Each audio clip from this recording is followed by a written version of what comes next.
Another edition of Friday Night Lights. Big game in the DEL, Cook Street rivalry between Palm Desert and Xavier. Who was crowned the king of Cook Street? We'll let you know coming up.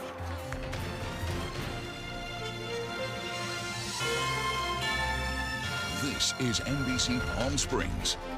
Good evening. Thank you for joining us tonight. I am Gino Lamont. Brandy Flores will join us in just a minute for all your Friday Night Lights action and highlights from the football field, from the gridiron. But first, our top story tonight. A big boost in favor of booster shots as the FDA advisors vote to recommend Johnson & Johnson's COVID-19 vaccine boosters for all adults.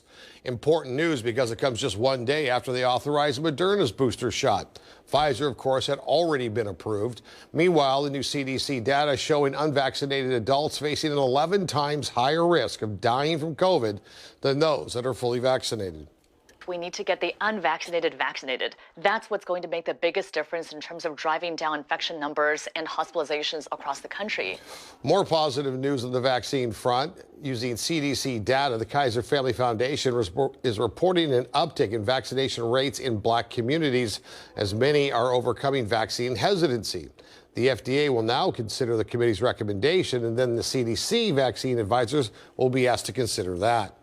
One other note from the CDC tonight, officials saying masks this holiday season will be a must. The CDC actually updated its guidance, encouraging everyone who plans to be around other human beings for the holidays, whether it's friends, family, coworkers, strangers, or just out at the mall, get yourself vaccinated to be as safe as you can. Big news for travelers. Fully vaccinated foreign visitors will be allowed to travel into the U.S. by air and by land starting November 8th. The White House says anyone who has gotten a vaccine not authorized in the U.S. will also be allowed to travel into our country. But details about what will be acceptable proof of the vaccination is still up in the air.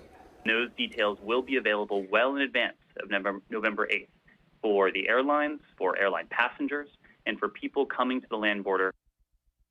Air travelers are still required to test negative for COVID within 3 days of their flight to the U.S. Coronavirus coverage brought to you by East Valley COVID-19 testing site, serving residents of eastern Coachella Valley. The Alisal fire in Santa Barbara County now 41% contained, thanks in part to a group of helitankers that allowed crews to fight the blaze day and night. Other aircraft dropped about 350 gallons, but the biggest of this force drops more than 8 times that amount with each and every drop. You see it there. The fire has burned 17,000 acres and destroyed 8 homes so far. Fire officials in Santa Cruz County are issuing evacuation orders after a prescribed burn jumped its containment line.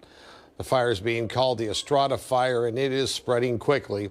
At this hour, it's 150 acres, but it is growing fast. Live look at the top of the tram. It will remain closed tomorrow as they continue to undergo some of those repairs for a mechanical issue. The tram was shut down yesterday after it experienced an unexpected emergency brake activation. A spokesperson for the tram says it will reopen Sunday morning at 8 o'clock and all will be fine.